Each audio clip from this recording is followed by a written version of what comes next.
In 2004, a tsunami originating in the Indian Ocean claimed the lives of 230,000 people. It was one of the deadliest disasters of our time and created a force so great it quite literally changed the rotation of our planet. I'm journalist Angela Walker, and in this podcast I talk to inspirational people and discuss underreported issues. My guest today is a woman who almost died in that disaster and whose life completely changed course as a result of it. My guest today is Ani Naqvi. Ani, thank you so much for joining us and sharing your incredible story. Can you take us back to what your life was like in 2004 before the tsunami hit? Yes, absolutely. And hi, Angela, as well.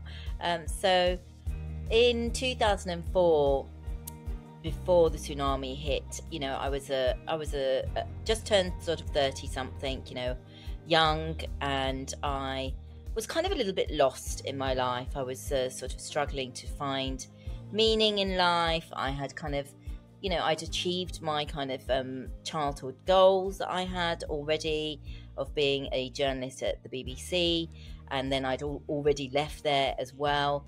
And I was kind of suffering from depression on and off, I would say, and just a kind of a sense of a feeling of a malaise of just kind of feeling like, well, I've done the degree, I've done I've gotten the job, I've bought the house, I've gotten the financial independence, all the things that people tell you are going to make you happy, all the outside trappings of success. And yet I wasn't feeling, fulfilled. I wasn't feeling happy. I wasn't feeling content. And I was like, this can't be it, just go to college, get a degree, get a full-time job, do the 9 to 5, get married, have a couple of kids, and then, and then die. And that sense of existential crisis of, is that all there is to life, was really something that was kind of playing on my mind a lot in those sort of formative years in my early 30s. I think the 20s, you're kind of just finding your place, aren't you, and having fun and all that kind of thing. And then you kind of get to a late 20s and early 30s, and then you're really starting to question what life is really about and everything. And I think that that's why people have midlife crises, because they maybe don't resolve those questions at that age. And so they get to later in life, in their 40s or their 50s, and then they're kind of like confronting those same existential questions of, is this all there is to life? So I was having my existential crisis and feeling a bit depressed and things like that back in 2004. And so you headed off to Sri Lanka. Was that going to visit a friend on holiday? Tell us about that trip. Yes, so absolutely. My best friend had emigrated out to Sri Lanka. She's British, but she was half Sri Lankan. So she had gone out the year before, and I'd actually gone out with her to find this place that she had bought. So she'd bought a guest house on the east coast of Sri Lanka. I'd also bought some land on the south coast of Sri Lanka. So I was going to Sri Lanka to spend time with my best friend at her new hotel that she had on the east coast on the beach. I was young, free and single at the time, so it was a no-brainer for me to go and visit my best friend on a beautiful paradise island. And also I was planning on seeing some architects after the Christmas break in Sri Lanka to start talking about how I was going to develop my land as well. So it was a twofold reason that I was going, but most of all it was a holiday. And so how long had you been out there visiting your friend when the tsunami hit? So I arrived in Sri Lanka around the 22nd or the 23rd of December and made my way over to Aragon Bay, which is the place where I was spending Christmas on the east coast, by the 23rd, I would say. And obviously the tsunami hit on Boxing Day, which is the 26th of December. Wow, so you've just been out there for a couple of days, you're seeing your friend, you're looking forward to spending some time together. And was there any warning? Was there any point where you knew that this kind of disaster was coming, that was going to be some bad weather? What was the kind of atmosphere? Did you know anything was coming your way? Absolutely not. It was a beautiful paradise kind of island, sort of, up until then, it was a beautiful paradise island sort of holiday. The weather was great, even though it's a bit it's supposed to be monsoon in that part of the island. It wasn't monsoon. The days were dry, bright sunshine, 30 degrees, blue seas. It was gorgeous. It was just, a beautiful paradise island beach holiday. And, I remember on Christmas Eve, I was helping put the decorations up in the hotel, putting all the tinsel up and everything. We were very excited. This was her first year of being open for Christmas. And I was very happy to be there with her and to help her get set up and everything. The hotel was full as well. So, she was completely full with guests. And yeah, it was just really fun. We were on Christmas Eve and Christmas Day. We were just having a really lovely time. Her her partner was a guitar player, so we were all sitting around, on the beach, kind of, jamming and just having a lovely time. There was absolutely no clue of what was about to happen. Gosh, it just sounds like there you are on this holiday paradise island, and then, it's almost like something out of the movies, isn't it? Then disaster strikes. What happened at the moment the tsunami hit? Was there any like build up in the minutes before, or talk us through what happened? So of course, there was build up in the moments before. However, I was not aware of any of that because I was asleep in my hut still. It hit quite early in the morning, about between 8 and 9 in the morning. It's the day after Christmas. So I was, a little bit worse for wear, stayed up late, so, wasn't expecting to get up early on Boxing Day morning. Um, my friend told me, because she was in the restaurant at the time that it was happening. So she told me that one of the guests, who was also another journalist, had turned around to her and said, "Is that normal, Sri?" And she looked out to the ocean, and basically the water was kind of like all bunching up, basically, kind of coming up, but you couldn't quite see it was a tsunami just yet. But he obviously clocked that it was a tsunami, because she said, "No, that's not normal." He was a journalist, and so he had, prior knowledge that this looked like a tsunami, and so he actually, I think, started to say tsunami, Wow. and that's when they all started to move around. Now, for me, the experience was very different. So what happened for me is, first of all, in between my sort of sleep, I heard this kind of ruckus going on outside, and people, that guy shouting basically, and I was thinking, why is he shouting? Mm. It's like Christmas. It's like, why is Mm. anybody having a, yeah, I thought somebody's having an argument, or, I just couldn't quite figure it out, right? And then these are kind of muffled sounds and everything. And then what happened was that my door flung open to my hut. And so, of course, I instantly turned around in bed to see water flooding in. At first, I saw water flooding in at knee height. And then in the split second, I thought, oh my God, my passport, which was on a piece of furniture next to the door, the whole hut filled with water. So there was obviously the kind of the the water, the surge of water that was coming in with the tsunami, but then you've got the kind of the wave, the crest that kind of hits completely, right? So when that crest hit, which was literally just a second or so after the door being opened, the whole the wave started to come in from all of the windows and the doors that it could come into.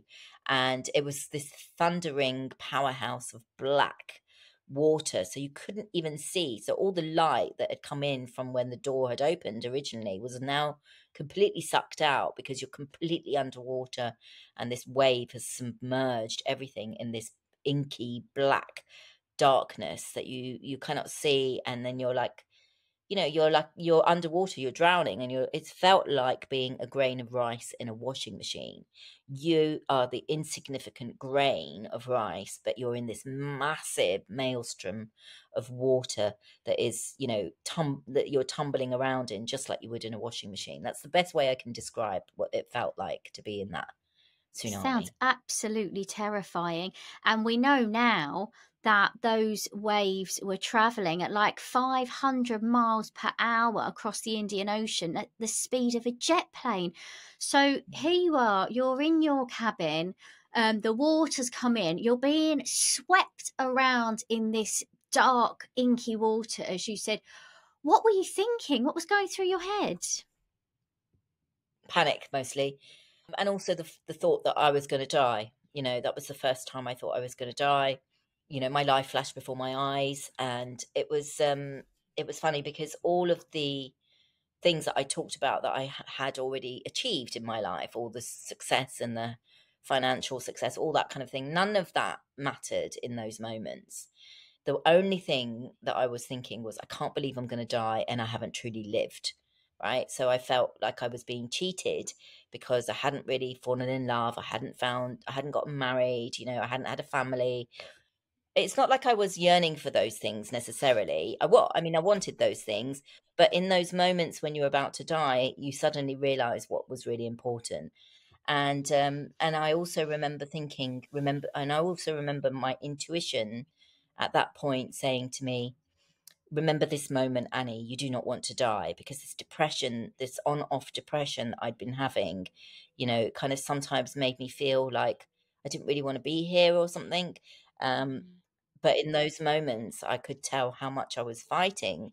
And so I said to, you know, I said to myself, remember this moment because you don't want to die. And actually, that memory held me whilst I suffered from PTSD after the tsunami as well.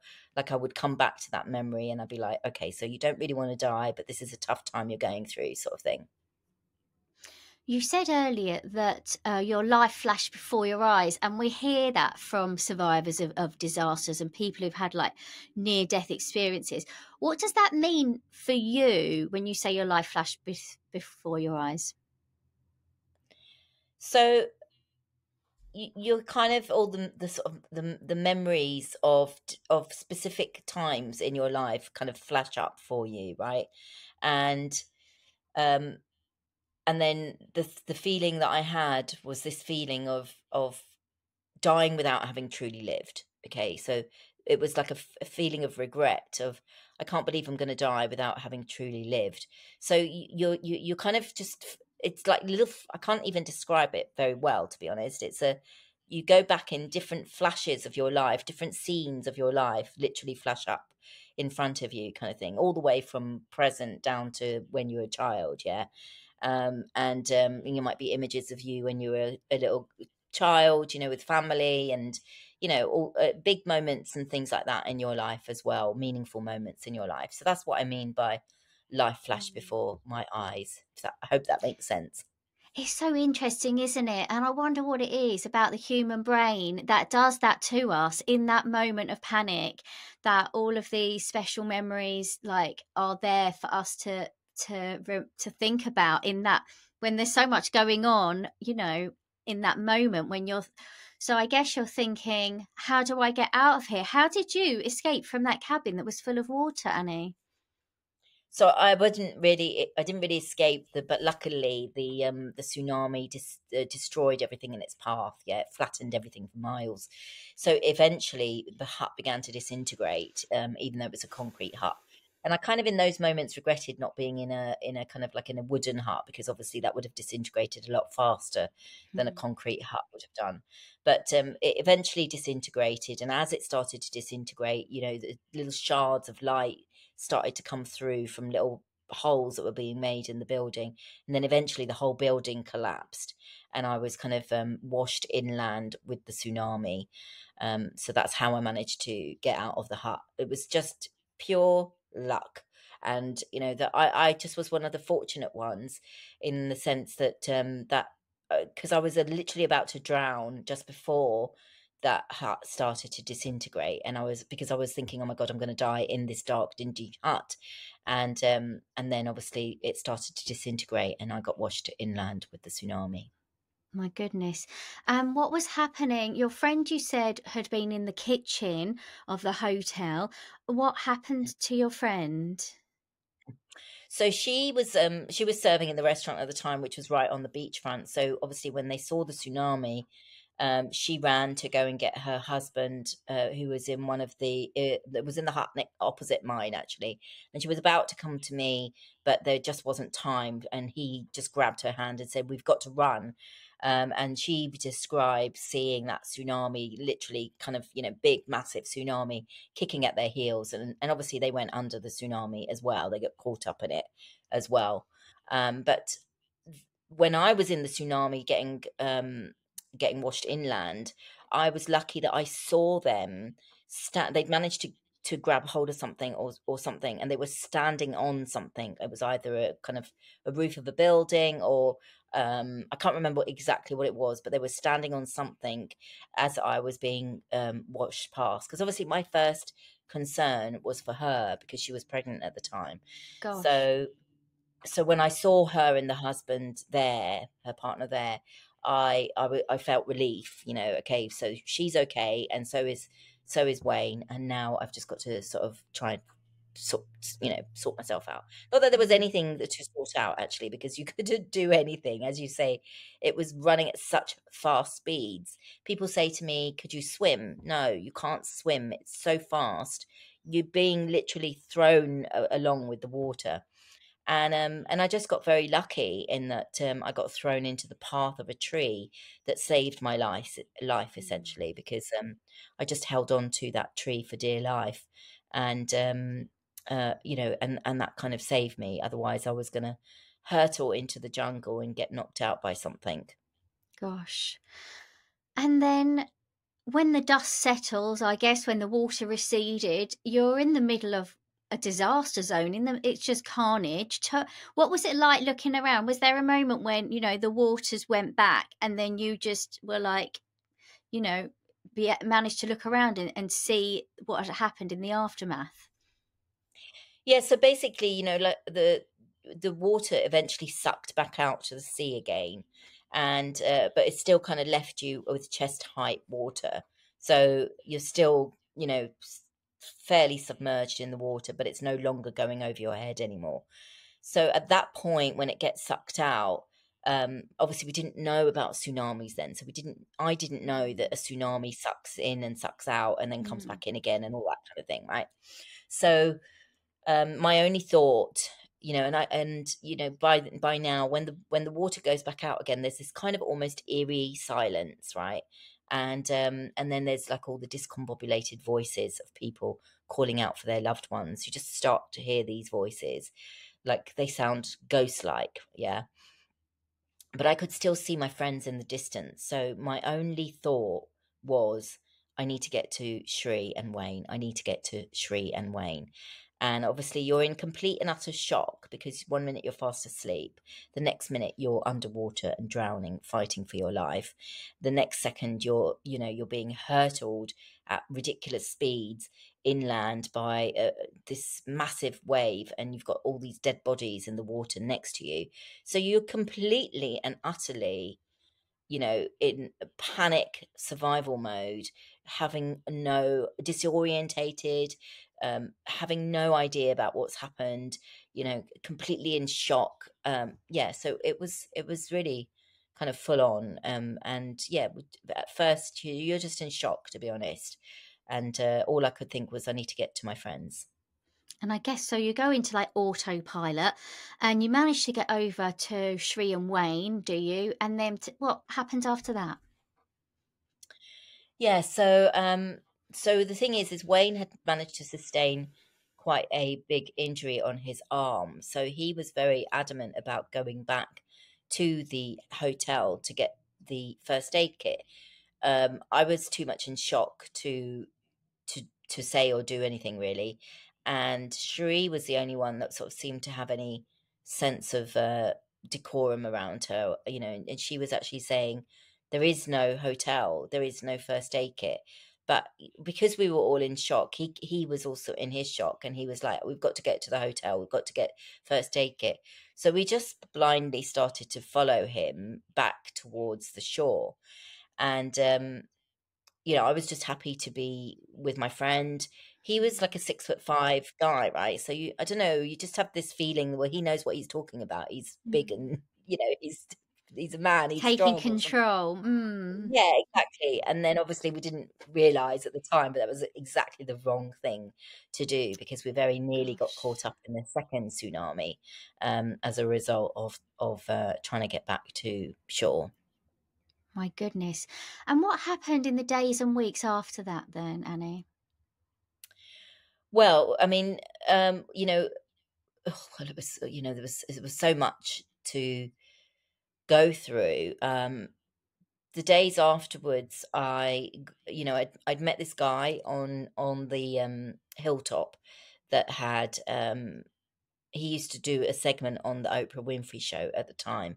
I didn't know who he was, but we became very close during that sort of week that we were kind of together, stranded in Aragon Bay, and then when we got airlifted a couple of days later, and then we also made it back to Colombo and stayed together as well.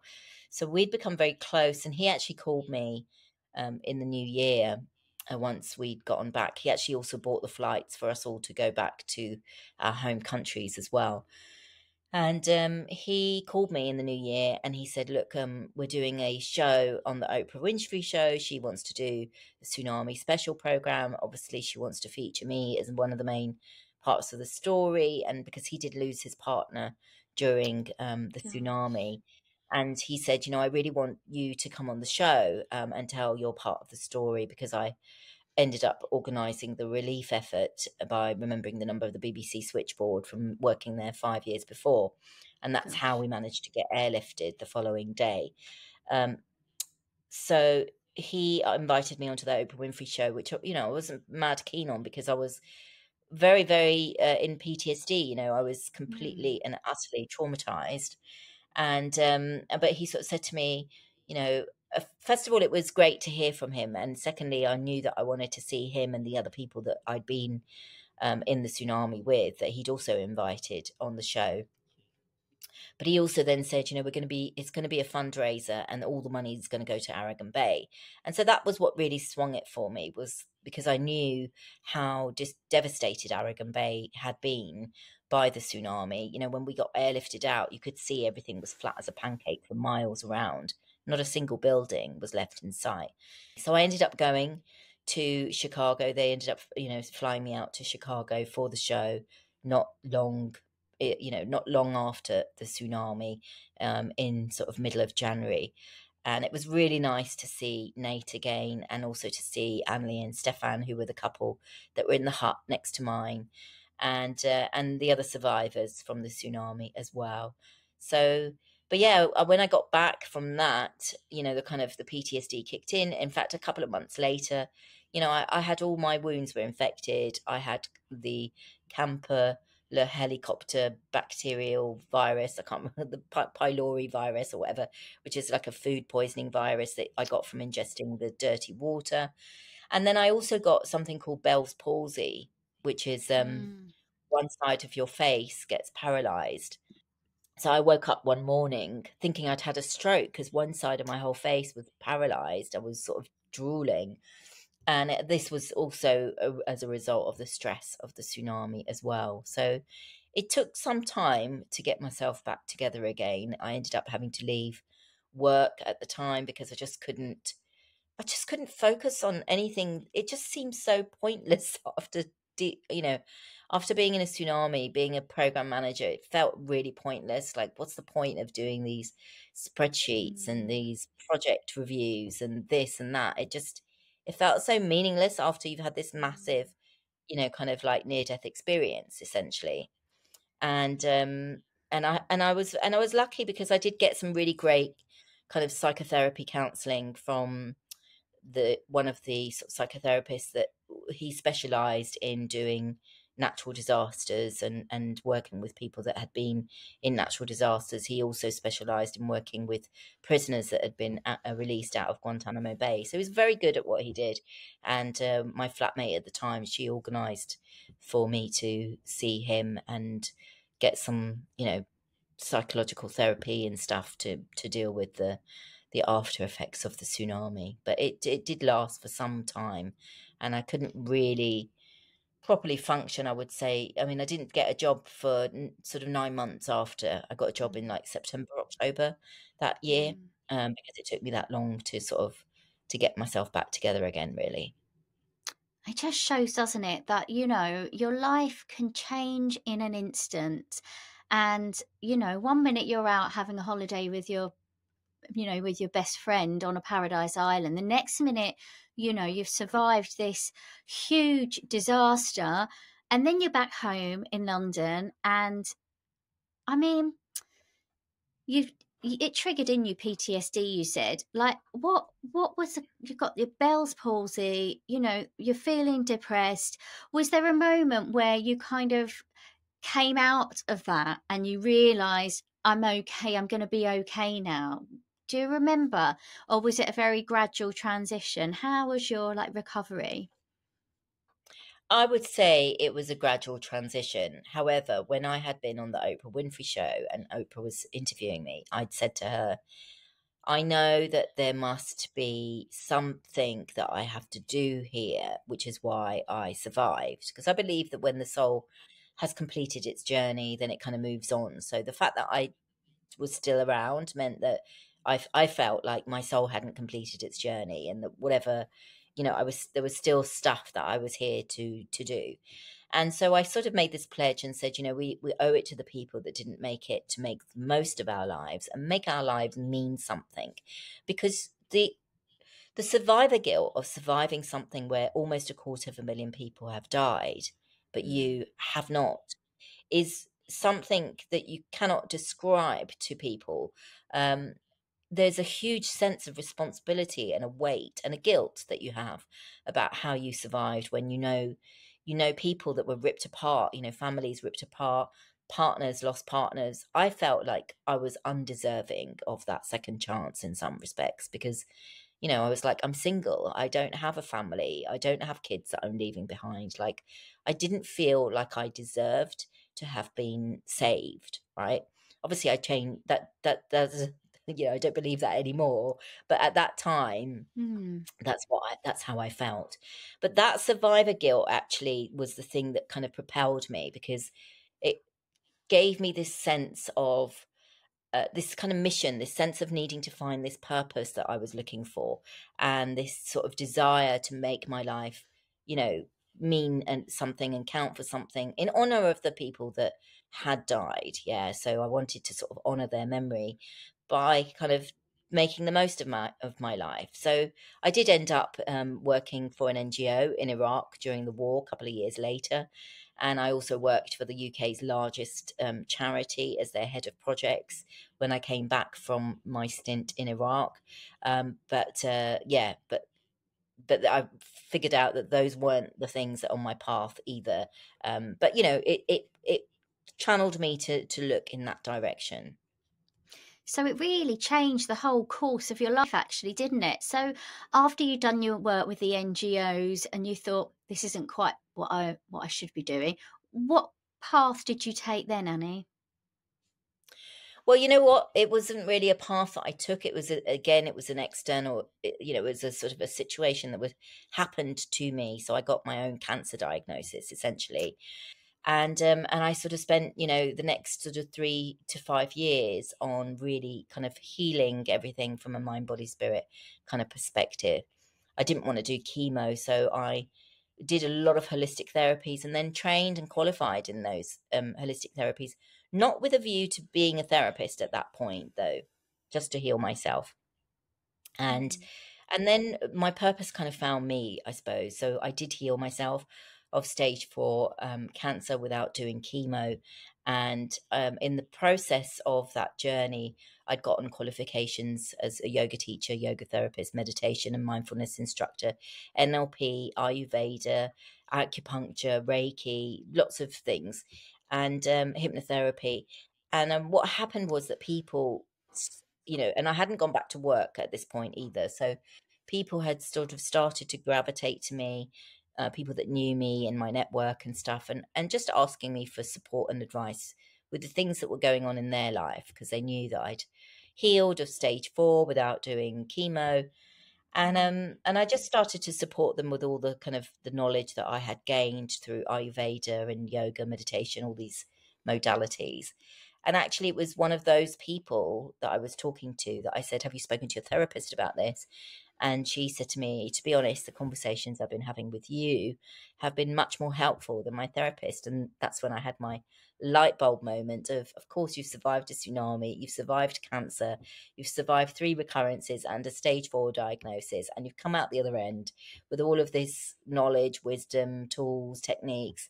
So it makes sense that you're there to help other people and with their challenges, and help them to overcome their challenges so they can live their best lives. So yeah, that's how it found me. And I definitely know that that is the right path and that is my purpose, because I feel completely different when I'm doing that work than I've ever felt in my life before. I have a mission to transform the lives of over 250,000 people. That's in honor of the same number of people that died in the tsunami. I've written a book about my experiences. I have, I do a lot of corporate mental fitness training, as well as group coaching and one-to-one coaching. I also do public speaking, talking about my story and the lessons that I learned from that. I very much believe that life is happening for you and through you rather than to you, and that your soul is choosing your journey. And I believe that my soul chose an exceptionally challenging journey. It took me 15 years from the tsunami to really work out how to do that. Yeah. And so these things aren't an overnight success. They take time, and you have to work hard at these things. But the thing is the harder your life, I believe that you should think of yourself as blessed, because your soul has decided that you're strong enough to be able to handle those things. What doesn't kill you makes you stronger. And I get that it's difficult for a lot of people. It was difficult for me. I suffered from depression because of these circumstances in my own life for many, many years. So I definitely have walked that path and have felt all of those things. I've been very victimized by all the experiences of my life, but I don't feel like that anymore, because I've now managed to transform them and heal from them, and I use those as my superpowers to help other people. Well, it's been really fascinating to hear from you, Ani. Where can people find out more about you and your experiences? Yeah, so come and find me on my socials. You can find me on Instagram, LinkedIn and Facebook. My name is Ani.Naqvi or Ani Naqvi in all of those social media handles. And also come and check out my website, ultimateresultsgroup.com. And, if you want to book a call with me and to talk about how I can help you through whatever's going on with your life, then that's where you'll be able to find me. DM me or book a call through the website. Thank you so much. Thank you. Thank you. Thank you for listening to Angela Walker in Conversation. I hope you've enjoyed this podcast. If you have, please take a moment to share it right now so other people can enjoy it too. And why not rate and review it as well? And if you'd like to see more of these podcasts, please visit my website, angelawalkerreports.com, or check out my YouTube channel, Angela Walker in Conversation. Until next time, goodbye.